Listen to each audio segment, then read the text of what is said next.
want to talk about compassion. Okay. But then we can also talk about controversial stuff like, I don't know, like abortion. But like we could also go into like maybe I have my own questions, but it'll just come with the flow. Okay. But also controversial stuff we can talk about from your end.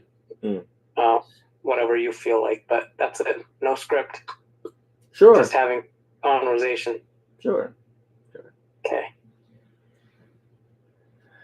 Recording in progress. Wonderful. Welcome to this episode again. Round 2. Thank you for having me How back. are you doing?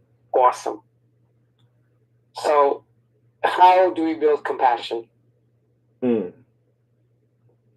Compassion arises out of deep understanding. And I think it's very challenging nowadays to understand people because they're quite erratic. People are all over the place. They don't know what they're talking about. They don't know what they're doing. They move to the left wing, they move to the right wing of the extremes of politics. They take certain stance. And it's difficult trying to catch up with what's going on. I think basic understanding of psychology helps a person cultivate that deep understanding in order to have compassion in the moment of what's happening. It's in a simpler form to have compassion for people, to realize that in the moment when they're acting a fool because they are desiring something and they're not getting what they want. Just notice that. Just like McDonald's, you walk into McDonald's and somebody acting a fool, like, I said no onions. What the hell? And so all of us are just standing there watching, and someone's throwing a fit over onions, or I said sausage and not bagel. I said no cheese. Because if we slow it down and look at the anatomy of it, it's because they wanted something and they didn't get it, and somebody messed up. So they didn't have compassion for that person because they didn't stop to realize, well, maybe it's fast food, it's too fast, somebody didn't have their coffee, somebody got dumped that morning, someone just broke up with somebody, someone got served an eviction, someone's going through a divorce. We're fallible human beings. So, but but you just watch all of these things unfold, and mind you, individuals are unique. So I'm like the only child in the family, and there are many people out there who are only child in the family. So when they don't get their way, they really throw a fit. That can take into account. But through the informed lens of the teachings of the Buddha is that getting what you don't want causes suffering, and wanting something and not getting it causes suffering, and people react based on that suffering, even though it's very minute. They ain't having it. They don't have any patience. So that's why compassion and patience actually go together. And when you read the teachings, 84,000 teachings of the Buddha, broken up into 5 original books called the Nikayas, there are so many stories in there. And it is these stories that unite us, and it is these stories that help us make sense how to cultivate compassion. They're actually like clinical examples of man and woman. This woman done try this dude, and this dude done try this woman. What they said in between, what was the moral of the story. Also, there's a book called the Dhammapada. This is actually the tiny version of it, but if you get the big version of it, there's actually a story that is accompanied in each story of the Dhammapada. So I find it very educational and very inspiring that instead of reading, Men's Health, Women's Health, all of these useless magazines out there, not the health part, but the entertainment magazines out there, that if a person spend a few of their times reading the Dhammapada before bed, they slowly gather data and information about these examples of compassion and understanding, and therefore they can use that. It's useful. You can use it, and you can use it to save your life. You can use it to save another's life. You can use it to really make someone's day, have a lasting impact in someone's life, based on these stories that's lasted 2,566 years ago. But compassion is not easy. It's not easy, especially if you grew up angry or you have an intelligent mind. Intelligent people are typically more angry, fast to anger more than others. We see a lot of injustice. A lot of things seep into our unconscious and subconscious, and we have to basically hack our own minds in order to stop us in the present moment and realize that what I'm about to say, is it true? Is it correct? Is it beneficial? Is it going to correct this person's behavior? I mean, there's like a whole science behind it. There's a whole science behind anger management.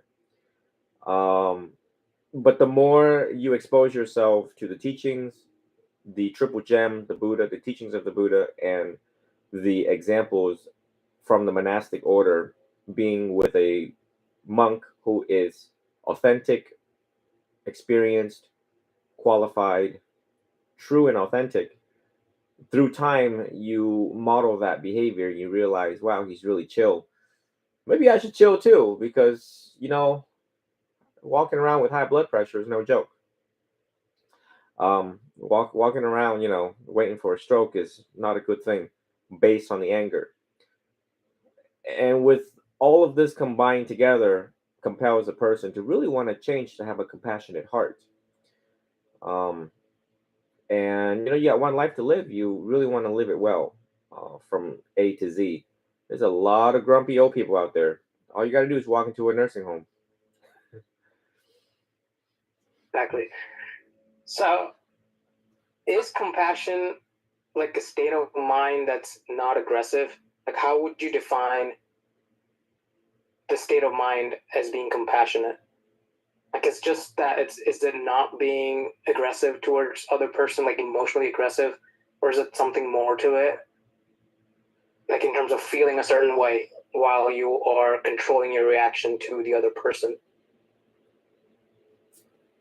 My definition of compassion and my feeling in the present moment of a person who's acting a fool, a person who know not what they do, a person acting out of ignorance, yelling, screaming, hollering, crying, throwing things, is a sincere understanding that they're suffering in this present moment. That I really feel their heart, their mind, and see their action and how destructive it is to them. They're actually burning themselves in the present moment. It's no different than someone holding hot coal right now. So right now I'm sitting in front of you. I am composed and cordial, perhaps professional, and But if I was to act a fool right now and take this Noble Way full path wheel and chug it, um, which is really bad karma.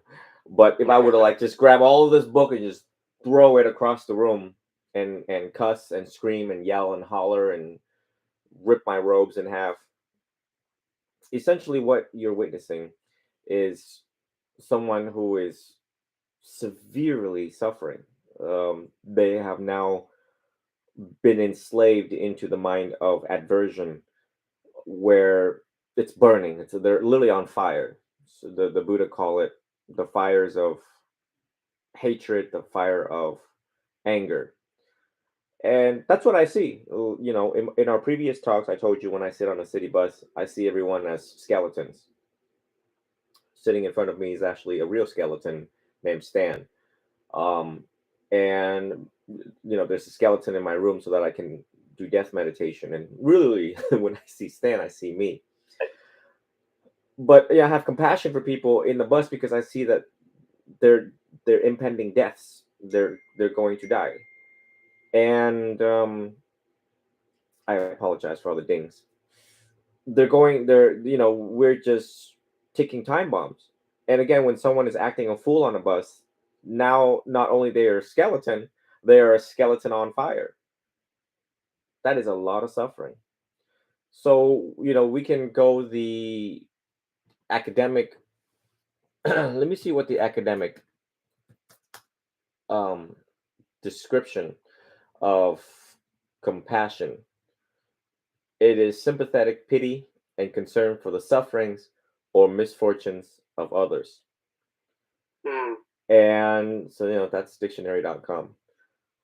But from a Buddhist sense, you have to be around suffering, you have to witness suffering, you have to replicate what the Buddha did. And what the Buddha did was he took off from the palace as a prince and he wanted to directly engage with the sites of suffering um, in order to understand humanity. So it is no different. It is no wonder that throughout his life, 45 years of teaching, that he encountered serial murderers and prostitutes, and they attempted his life. They try to get him in many ways, lure him, entice him, and he had a lot of compassion for them instead of judging them. You know, any prostitute that walk up to a person, you would immediately label that person. You're a prostitute. You're a harlot. You're this. You're that. Any murderer that comes up to you, a person would be like, "Oh, wow, wow, you are the face of new evil," perhaps. But like my professor said, to see past the behavior and into the person helps you cultivate compassion more. Again, look past the behavior and into the person. And if you just stop and just meditate on that sentence alone, you realize how powerful, how profound. To literally, here's the person, and you're basically going like this. You're jumping up and you're diving right behind them because they're acting a fool right now. And you want to know what's the underlying cause behind this person that fuels their rage.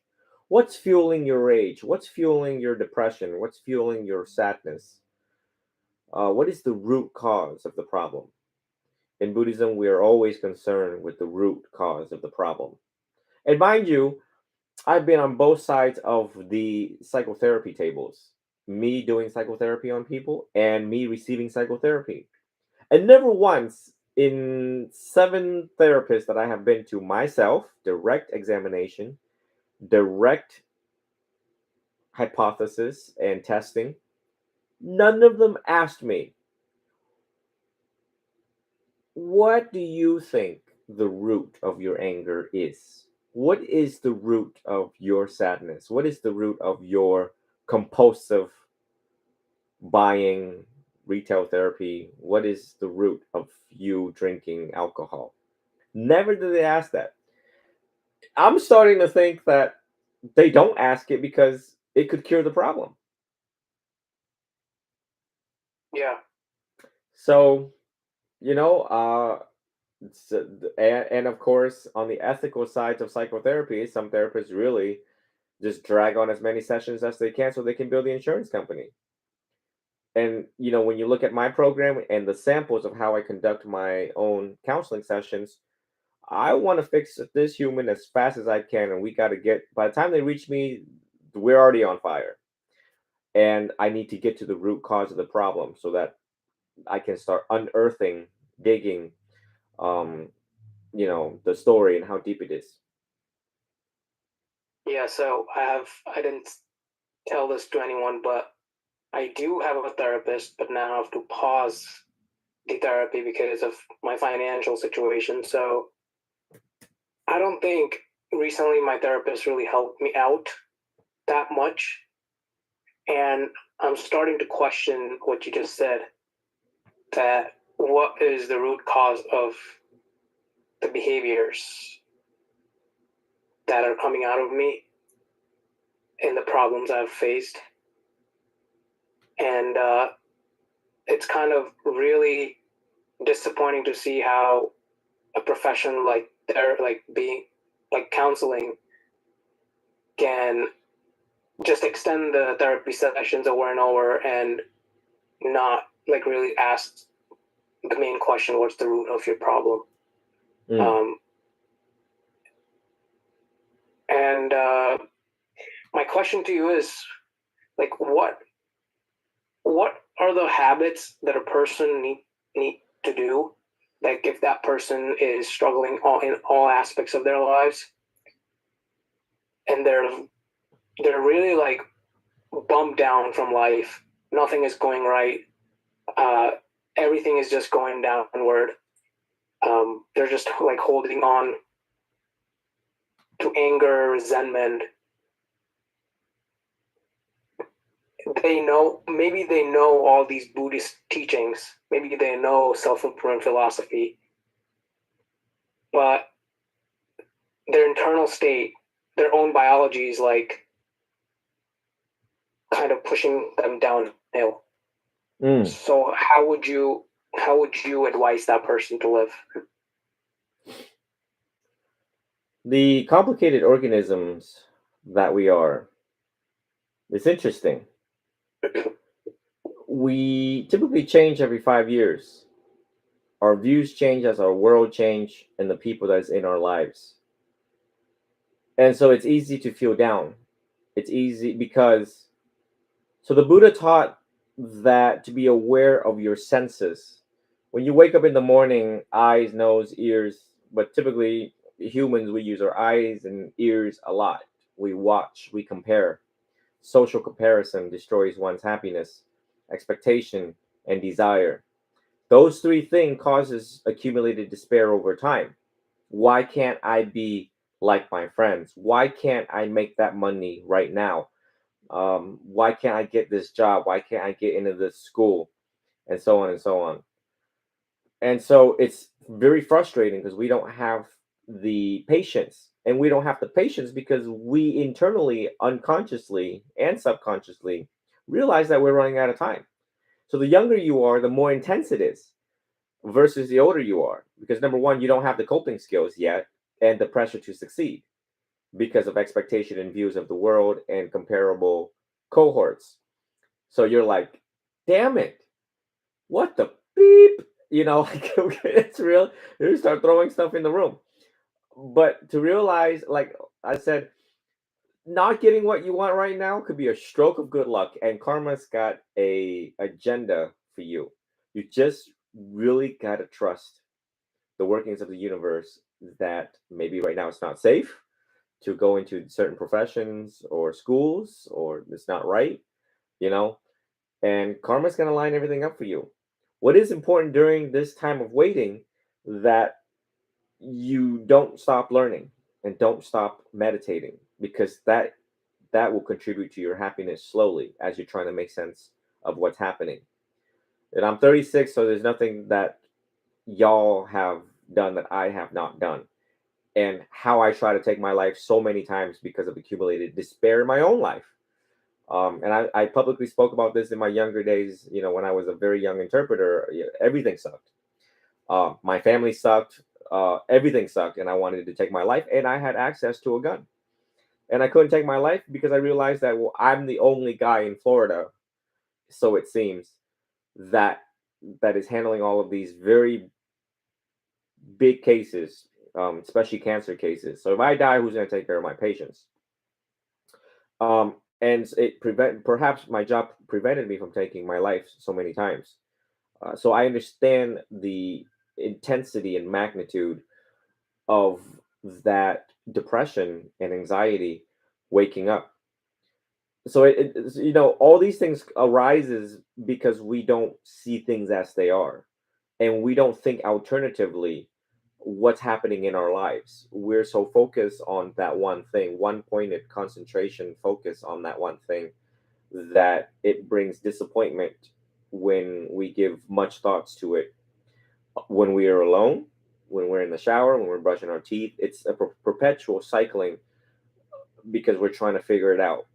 Um, it's important that we remain calm, compassionate to ourselves. Compassionate to oneself is very important. You can't come. It's difficult to have compassion for other people when we don't have it for ourselves. May I be well. May I be happy. May I be healthy. May I be free from mental suffering. May I be free from physical suffering. These are the general statements that a person repeats until they are convinced, until they practice it, and and ask themselves and have the conversation with oneself, what am I doing that I'm causing suffering right now? What would the Buddha want me to do right now with the existence of my current desire, with the existence of my expectations, and incomparable to what's going on at hand? Right now, I have my cohorts. So let's just say this: as an interpreter going through life, I once met Dr. Samantha Lindsay, who was like 47 years old when she just started, like graduated as a medical doctor. But when I was this 20-year-old interpreter, I looked at her, I'm like, you must be practicing medicine for a very long time. She says, no, I just graduated last year. And you see the changes in one's life and how inspiring. And you see people like in their 80s going back for their bachelor's degree, or 90 years old getting their master's degree. And you wonder, like, what?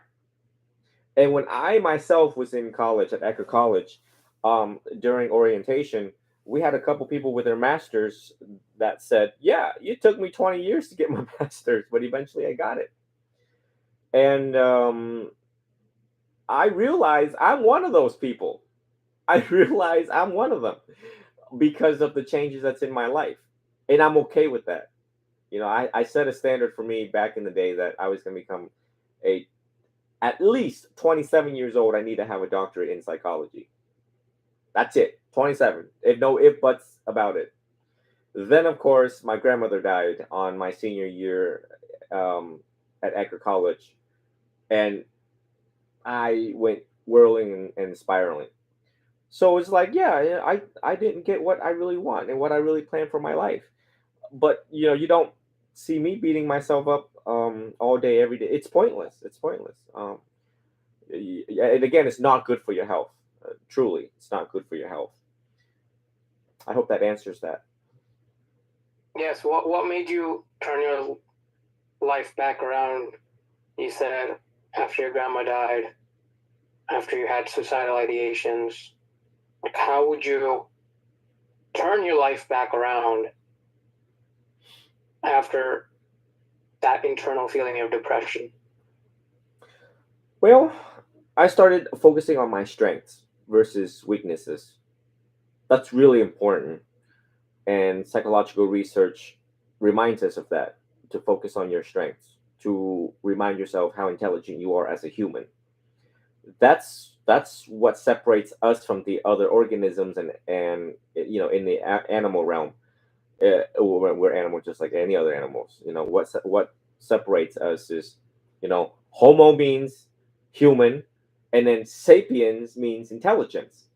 So focus on the intelligent aspect of you, of the human that you are, the intelligent human that you are, and realize that I'm going to figure this out. There are so many avenues that I can explore to make sense of my suffering. And it starts from here. So, what I tell students to do, as I did it myself, is you have to write it out. I have to write it out.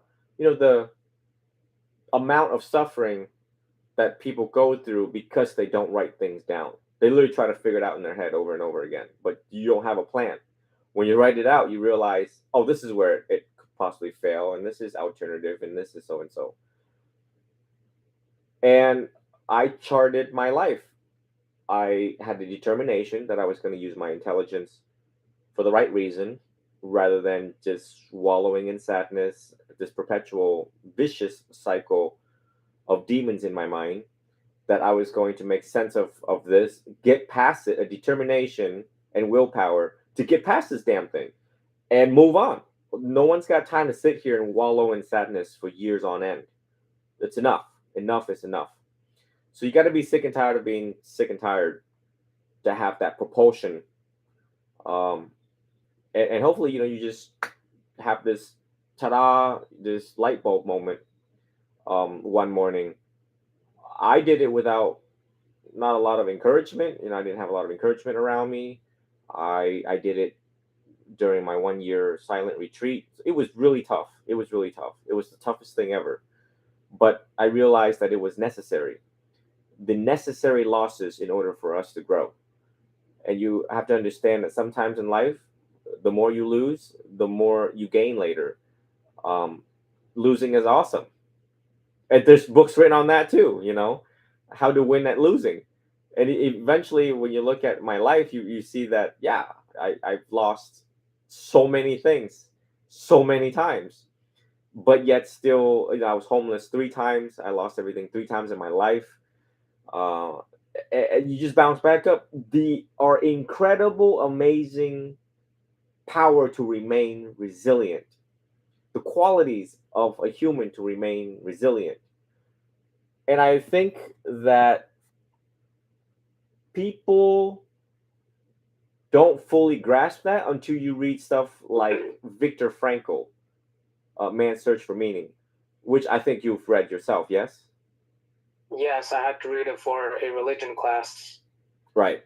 So that right there, and you realize this man lost everything. He hung on to hope. And that amount of suffering, if he can get past that, then again, the comparative study of suffering, you see how other people suffer greater than you, no arms, no legs, no eyeballs, still make it happily in this lifetime. And yet here we are blessed with all these gifts, and we're still complaining. So that's a big question mark there, you know.